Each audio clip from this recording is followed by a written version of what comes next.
Bonjour. Aujourd'hui, j'ai donc une autre vibe. Parce qu'aujourd'hui, je suis content, même si je suis en retard de cette podcast. Aujourd'hui, je donc va vous parler.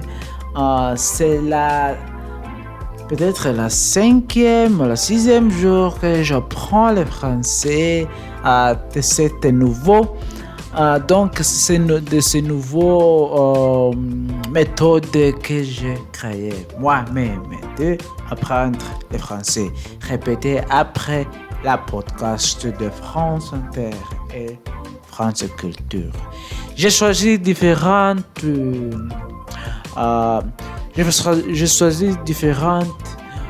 podcasts sur différents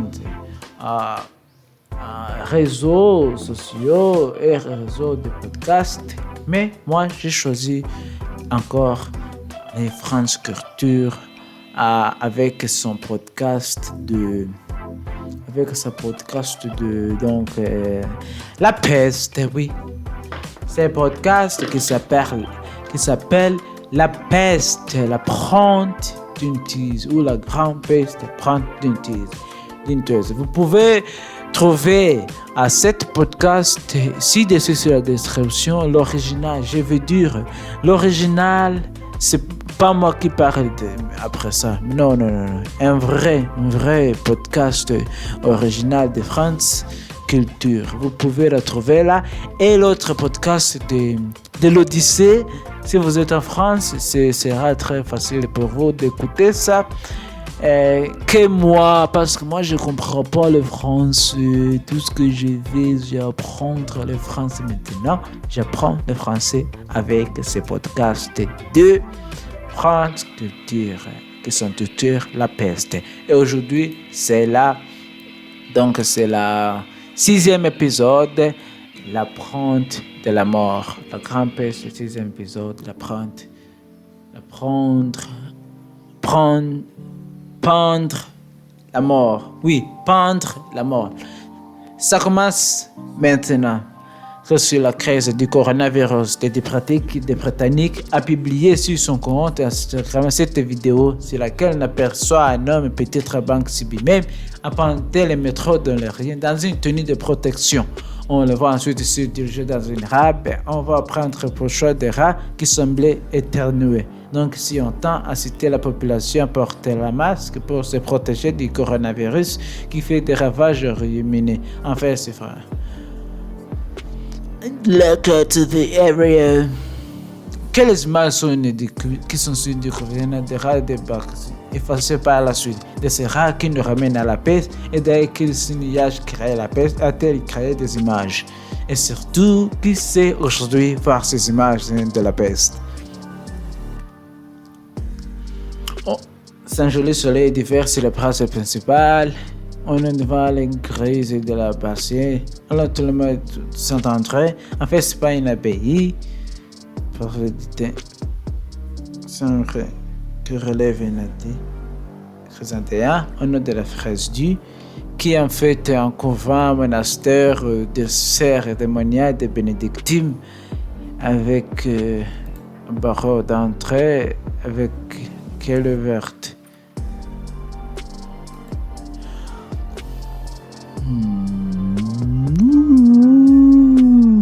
Encore, ça continue. C'est magnifique.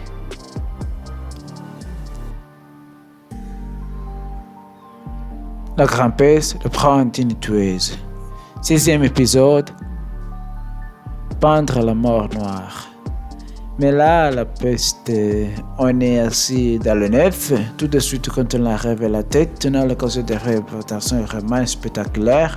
Et juste au-dessus, en face de notre studio, tout de suite, on prend la nation assez unique de la région, un petit peu partout en France à l'époque.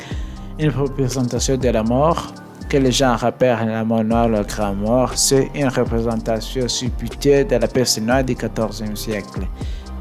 Julien, comment vous disiez que finalement c'est plus évident qu'on n'a pas beaucoup d'images rares, pas d'images contemporaines de la peste qui racontent ces pestes. Voilà, c'est tout à fait singulier. Je pense que effectivement, ces images finalement sont intéressantes parce qu'elles ne sont pas représentatives du déni des représentations qui a été refait à la peste en général et par ailleurs. Voilà, un déni, c'est ça.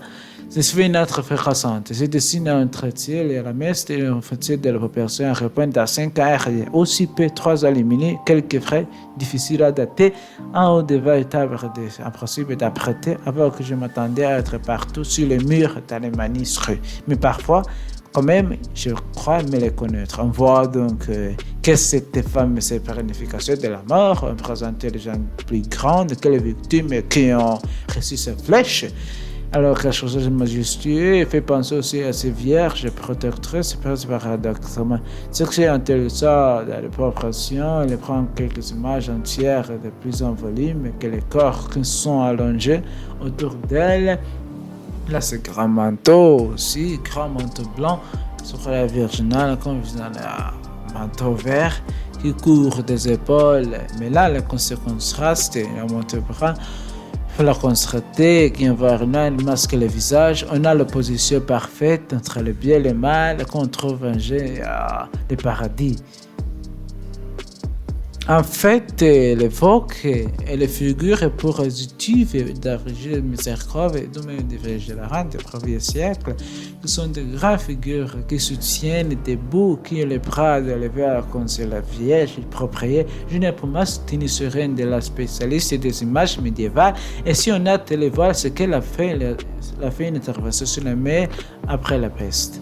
Ici, c'est une figure inversée puisqu'elle a les mains pleines de flèches blanches, très fines à la narcisse, et serre entre ses doigts et ses pouces, et les pointes de ces flèches vont dessiner des diagonales qui renvoyaient l'œil du spectateur vers les deux parties latérales de la fresque qui sont occupées par les victimes de flèches. Moi, ce qui me laisse profondément perplexe, parfois je le vis daté au XIVe siècle avant 1348, parfois je le vis daté au XVe, plus dense. Je ne trancherai pas et quitte sont obligés à choisir, je dirais au juge, disons, une date d'avant la peste. Parce que bien sûr elle semble une candidate parfaite pour la représentation de la peste qu'il garantit en un an. Ce qui crée aussi cette sorte de la morse. On a un groupe opposé, on dirait une scène très partite, un personnage central et monumental, une personne et signification de la mort, presque un nom, représenté dans un corps simple, à gauche et à droite, important des corps qui sont couchés, représentés en fait comme des cadavres qui sont morts, et sur un plan de temps de lieu, les fresques. Alors Jean Picot, c'est un chercheur indépendant, il a travaillé sur la lettre, le Moyen-Âge, c'est aussi, il a dit, c'était pas très pocheron. Il y a une multitude de personnages différents, parties physiologiques des archétypes, qui a bon œil et celui qui a une mitre, donc on reconnaît facilement, mais aussi des évêques, des moines démoniales avec le règlement. Et donc on a aussi bien des morts qui ont été écrasés, on a des laïcs, on a des riches, on a des pauvres, on a des hommes, on a des femmes. On a sociologique, très pareil, on peut trouver des flèches qui sont un peu partout, plus dans le corps des cadavres. Il y a des zones assez archétypales, là où on sait que la mort, la grande peste de 1942 venait frapper de ce bilbon. On a des présences différentes, des accélères dans les entrejambes et dans les coups. On a ce que les bilbons de la peste étaient repérés sur le corps. Et donc, il rentre à la mort que le XIVe siècle est représenté ici, c'est cette peste qu'on appelle la peste noire. Et ce qui vient encore plus sanctuer la théorie, c'est on a bien des grandes épidémies, c'est ce que les femmes représentent avec un voile. Ils découvrent le visage jusqu'aux yeux, avoir le noir. Plus tous ces noms, la mort se grand noir qui la frappe de ces sociétés et frappée de ces sociétés, cette femme lance ses flèches, tire à tous les vaches devant des vieux, des riches, des pauvres, qui viennent vraiment incarner cette archétype de grande épidémie qui frappe à tout voir, qui ne protège tout front. C'était mise en scène d'un algorithme phénomène qui afflige toute une société et je ne connais pas du tout, même d'images proches et ressemblantes. Donc il y a une invention qui est efficace, c'est-à-dire que la multiplication tout simplement de l'objet flèche, la répétition systématique de la blessure et la différence très légère des proportions hiérarchiques entre le corps de la mort et le centre de personnes affligées assises sur le côté font que oui, elle est une candidate idéale pour la représentation d'une épidémie qui afflige. Là où on a un petit doute, c'est quand on a la chance de faire de ce programme en cartouche, qui explique le contexte de réalisation de ce chantier apictural et qui était daté. Mais le problème, c'est que dans le contexte de la restauration de ce chantier, à partir de flasques de 14e, il y avait des manques et il était rendu par le restaurateur 1315, s'explique pas plus semblable. Pourquoi tout un cycle en 1315 qui a présenté ce qui semblait être la grande peste noire, les sous-dites peste noire, ça ne marchait pas. Parce que 3 décès avant, mort est déjà peintre comme on la connaît avant la peste. Tout ce type d'iconographie se développe, j'ai envie de dire, sont plus d'un des après la mûre. Mais en fait, la production de l'univers visuel du lien à la mort est profondément là. La mort évolue assez dans sa représentation. Elle est rapidement représentée avec une faux telle qu'on a tous en fait la persistance tunienne des personnages vraiment en fait du 7e siècle, même si c'est un acteur masculin en short noir et la fausse quelque chose qui vient à minima du 14e siècle.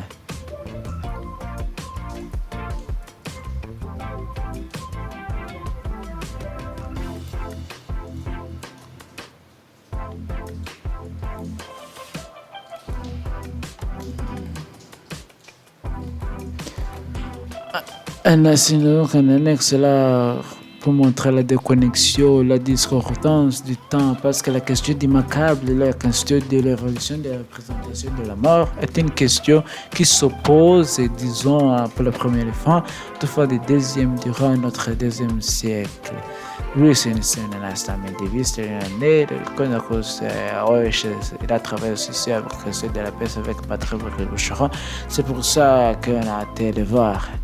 C'est une idée qui n'est pas du tout évidente au milieu du 14e siècle de la peste. Et finalement, ce thème de la danse macabre, c'est-à-dire ce thème d'une mort omniprésente qui peut saisir à la fois les riches et les pauvres, les hommes et les femmes, les vieux et les enfants, est un grand thème du 15e siècle. Alors évidemment, la grande macabre du 14e siècle, avec le fait que les sociétés européennes sont devenues des sociétés de paix. Ce que la peste est un événement qui dure pendant 4 jours. C'était lointaine de la peste.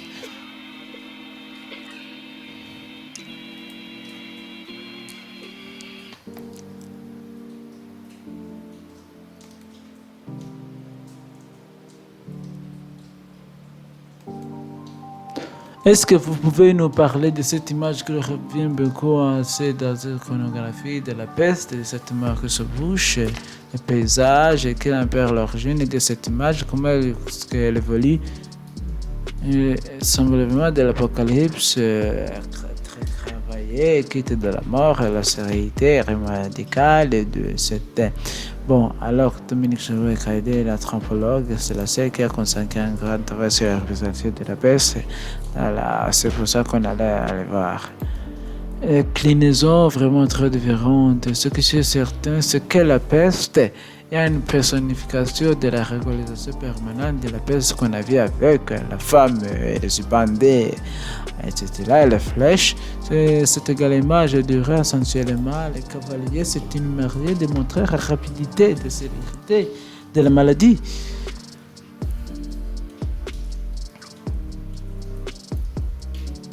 faut mettre en Europe pour créer les fresques. Et ici c'est parti. Et vous me prêtez vos jumelles. Je n'ai pas prêté bonne. Il faut un bon garder, je crois. Ah non, ça vient les fraîches, ça détache en fond rouge, bien blanche sur le fond rouge, comme le manteau, ce grand manteau blanc. Comment vous avez vu original flèche, c'est coiffe, c'est noir, c'est tranche. On va prendre ses pieds, tout est petit, c'est terrible. Comme ça.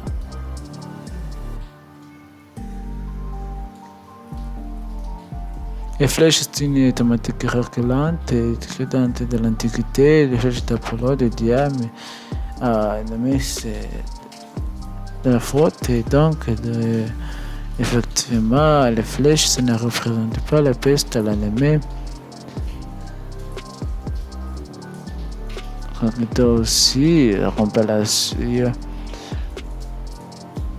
Après, toute l'ordre occidental, je pense par exemple à la représentation du 19e, également surtout au sang traumatique. Donc, cette légende Saint-Sébastien qui a été racontée, une légende religieuse, la troisième, c'est donc sans de la personne a pu dire qu'il a été... mais si vous voulez, il est censé avoir nous archer un arrêt échappé. Donc, pas une sorte d'inversion, il a trouvé un apologie. Il a trouvé un verset, un orgie, un verset, effectivement, puisqu'il a échappé des flèches, il est devenu un protecteur. Tout se passe comme s'il était lui-même, se devait retourner toutes les flèches, donc il sauve la population. A commencé. On dit que l'écriture de Saint-Sébastien a commencé plus tôt, parce qu'il avait une peste et sévissait au 7e siècle. Et bon, il y a eu des prières, Saint-Sébastien, la peste s'est arrêtée, donc une sorte de miracle qui a été attribué. Probablement, les historiens de la géographie des sangs montrent que c'est à partir de cette période-là, on va évoquer régulièrement Saint-Sébastien. S'ils sont plantés dans les corps, comme si il refusait de fraîche, on voit bien que c'est la mort. C'est la maladie comme liée dans un corps plus particulier. J'aimerais cette femme, pour autant que bien était lui le même de l'eau de fraîche ensemble. Elle est là, elle marche au milieu d'ailleurs, le corps là.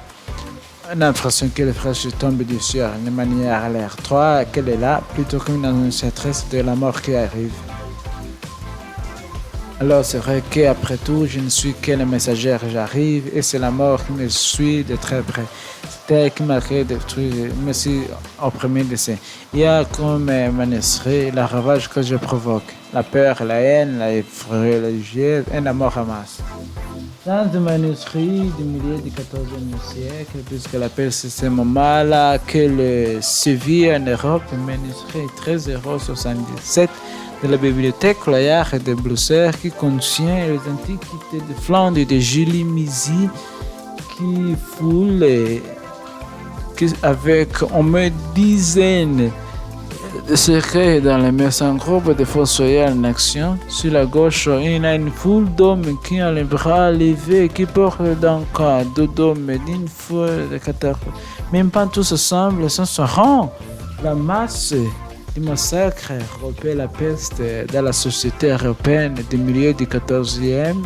Et tout premier plan, on voit un homme debout avec sa paire dans la main et lui littéralement en train de creuser la fosse. Et en fait, sur la droite de l'image, on a des hommes en train de baisser, enserrés de les déposer en terre avant qu'ils ne soient recouverts. Le personnage est pratiquement une dimension narrative, presque cinématographique, dans une image fixe, qui n'a voir comme vraiment le processus de la mise en terre massive. Ce document, en fait, il est singulier, exceptionnel, une concentration dans ce manuscrit. J'ai presque envie de dire d'images qu'on aimerait trouver plus souvent ailleurs, qu'on aurait aimé se développer dans la dynamique autour des événements de 1348, et plutôt qu'ils sont sous-représentés chronologiquement par an. Donc, ils sont donc d'autant plus précieuses qu'elles seront précieuses. Une personne qui a dit les choses les plus fortes sur le silence chronographique, c'est autour de la peste. C'est Georges Duby-Berman. Duby-Berman part du constat qu'on parle très peu de la peste. Il y a un peu de traces, donc au XVIe siècle, perte de l'histoire de l'art italienne.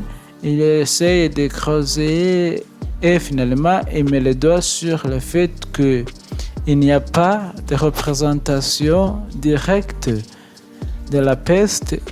L'une des pistes de Duby-Berman, c'est que peut-être l'appétence pour les images ne s'est pas traduite dans un besoin de voir comme dans un effet miroir, représenter toute la dureté de ce que la peste a été, c'est-à-dire pour chacun concrètement, la perte au minimum de la moitié de ses proches et de sa famille, de ses connaissances. A plutôt eu une rédilection de sujets définis comme sujet de réaction pour comment mener sa vie spirituelle. Alors j'ai tué des inconnus de famille, je n'ai pas rien d'autre. J'ai tué des moines, des démoniaques, et j'ai tué un règne de poètes, de médecins, de théologiens, des archevêques, des ducs, des princesses, des cardinaux, des foliers, des jeunes filles, des enfants, et bien sûr, j'ai tué aussi des peintres. La peste produit d'abord la peur, la mort est assez ancienne qui meurt en 1348. Peu de temps avant disparaît Simone Marty, dateur de la peste, en 1344. Si on pense que Giotto est mort en 1347, une fois la peste, il fait échouer l'histoire d'une génération qui a été une génération entière. Après cette rupture de génération, d'autres artistes, d'autres directions qui vont explorer une nouvelle pratique spirituelle, principalement en Italie. Et la thèse défendue par Melamast, qu'il ne s'agit pas de la personne, mais que par exemple le rapport à la divinité a renoué à un moment donné avec le code de représentation qui avec une présentation minimalisée, comme une coquille erratique, moins réaliste, beaucoup moins éloignée de l'homme par rapport disons, de Giotto jusqu'au milieu du XIVe siècle, c'est-à-dire une forme de naturalisme beaucoup plus important.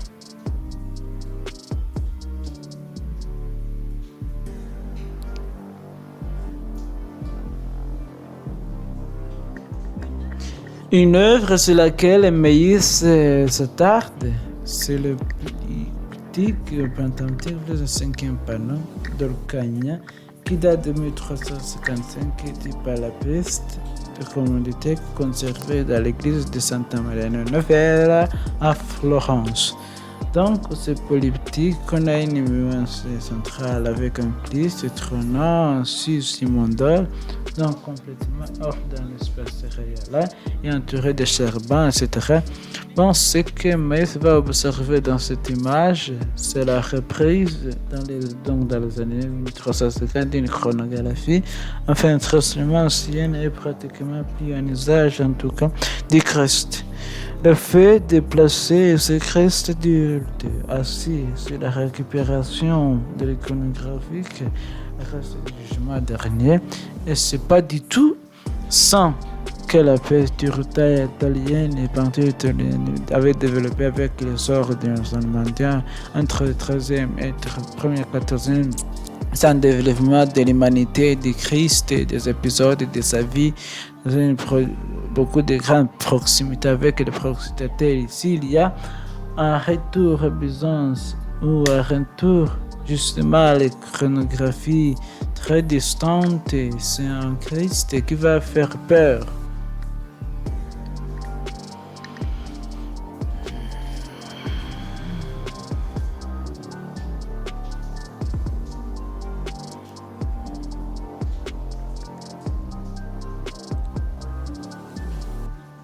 Pourquoi un sentiment de culpabilité et pénitence se crée? Parce que le trauma est tellement immense que donc le rapport à la religion évolue. Voilà, on va simplifier en disant cette recherche de consolation, de réassurance dans l'image religieuse. On va passer des commandes, on va avancer.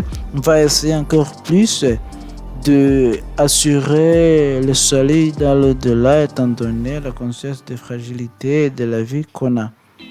C'est-à-dire que les grands mécanismes de fonctionnement des ateliers à la relantage sera continu, leur vie sociale, économique et culturelle sans modification profonde. Disons que certains historiens suivent finalement ce qu'on va appeler la Renaissance, n'est pas en partie liée à une sorte de surinvestissement culturel et artistique lié à cette conjoncture de crise. Et à le fait que tout simplement, certaines personnes, les survivants, se retrouvent avec une masse d'argent stratosphérique entre les mains et donc sont en position de commander, faire réaliser tout un ensemble d'œuvres qui vont porter un culte nouveau de souvenirs pour affirmer en fait le soin de la construction de leur identité à l'aide de la mémoire de leur lieu.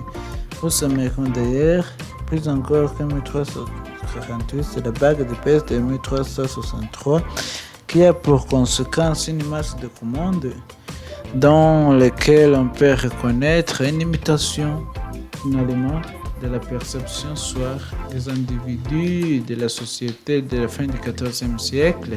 Et ce qu'elle lui propose, c'est que bien sûr qu'on honorait les morts dans les cultures des souvenirs, mais surtout on prépare les cultes des souvenirs de soi. C'est-à-dire qu'à partir du moment où la mort de soi devient représentée comme une sorte de catastrophe à l'échelle individuelle, cette catastrophe elle se multiplie par des millions de morts. Les rapports à l'au-delà et la manière de les rituels funéraires et les manifestations à la fois cérémoniales, puis ensuite, éventuellement, des investissements sans forme. Quand les monuments vont traduire, va être modifié. On peut imaginer peut-être qu'une mondiale s'est passée de ce priolet. Une fois la peste passée, c'est dit, oh mon Dieu, je passerai. La bonne question, c'est, a posteriori, on s'est dit, voilà, il faut se rappeler, c'est quelque chose de typique du Moyen-Âge, les pratiques mémoriales qui consolent les mémoriales dans la mémoire de grands événements et de chair de lesquels la mémoire du lieu et la mémoire préolare. Et sans doute, là, c'est certains historiens dans l'avancée dont on regarde les près, les cadavres supposés qui sont de part et d'autre repères moniales. On le voit bien représenté avec le rabbi, qui sont, voilà, on voit les noirs, on voit les neutres. On peut imaginer que le bureau a été frappé par la maladie, de manière a été touché et qu'on se dit qu'il faut qu'on garde ce mémoire.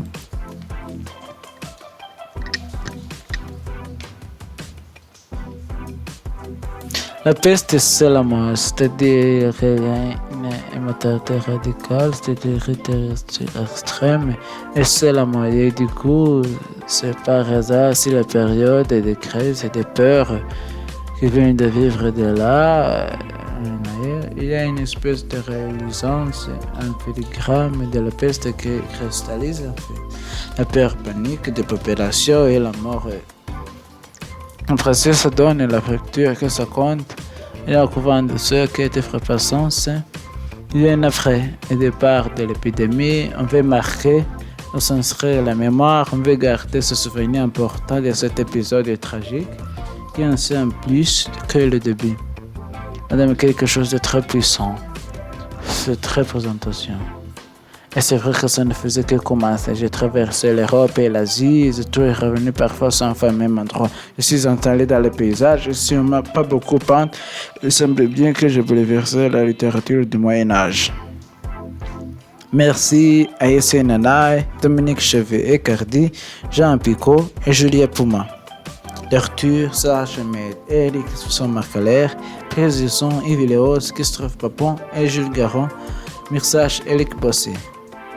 La grande peste, le prendre d'une tueuse et prendre la mort noire.